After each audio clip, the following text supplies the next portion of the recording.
First of all, it's been a sort of a dream of mine. Obviously, I started playing cricket from a very young age. My first trip to India, I was only just 14 years old, and I've been hearing about Nepal and of course Kathmandu for many many years. Obviously, during my playing days, Nepal was not around to be one of the competitors against myself, so it had to be a trip such as this. When the opportunity did arrive, I felt that, why not? I could come out to this part of the world, see it for the first time. Of course, you're associate of the ICC and budding young cricketers here that I would love to meet at some point in time. So for me, it's a great trip because I can tick the box in terms of being able to come to Nepal and see the place, see the people, the hospitality, and to bring along my daughter Tyler as well to have the experience is something special. You got to look at it in terms of the size of the country, the ability of the players, and exactly where you are as a cricket playing nation. You're still very young as a cricket playing nation, to have international superstars come to your country to play in your NPL is something very special, and I suppose it's the start of something that's going to grow. Of course, T20 is a wonderful version of the game. You're getting a lot of new sponsors and a lot of new spectators. It's a very exciting version of the game.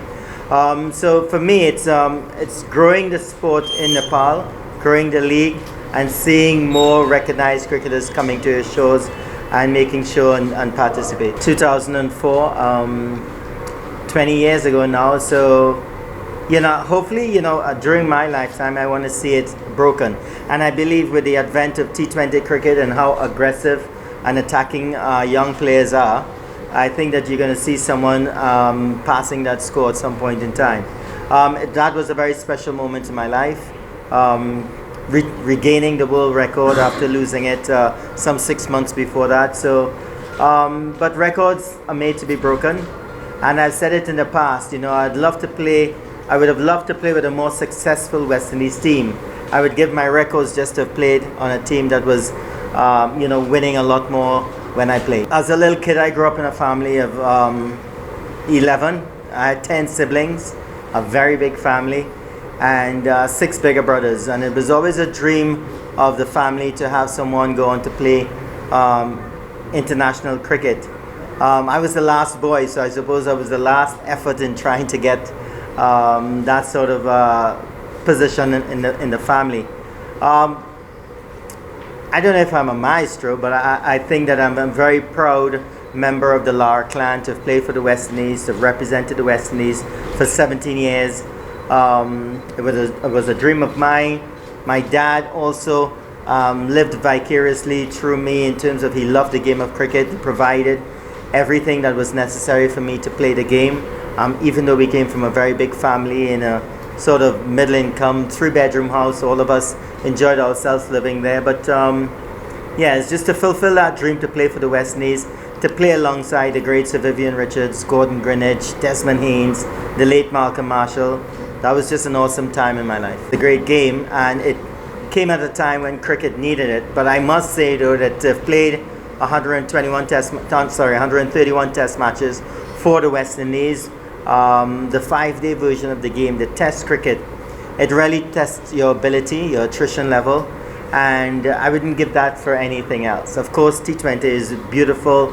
A lot of guys are enjoying it. The franchise cricket as well is important, but playing test cricket for the West Indies for 17 years will remain the highlight of my career. Nemesis, the person that got me out the most was definitely Glenn McGrath, an awesome bowler, Australian, and of course Australia toppled the West Indies in the mid-90s as the #1 team in the world.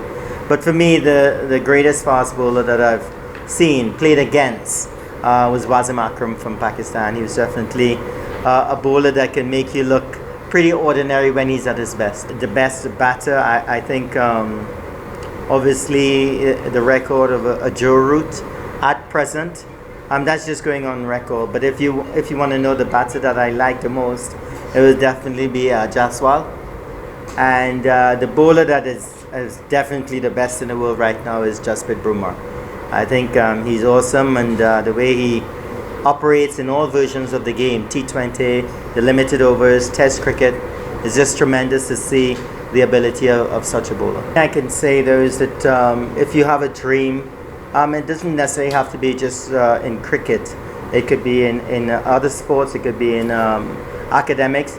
I think it's very important to follow your dreams. I think it's very important to understand that along the way you're going to have a lot of stumbling blocks. You're going to face hurdles, you may even face failures, but that's what brings out the best in you. And any young cricketer want to make it, you would have to understand that how to deal with failures. I think for me, that sort of made me a lot stronger. So I would urge any young sports person, male or female, to stick with it, work hard, and I can tell you one thing, success loves somebody.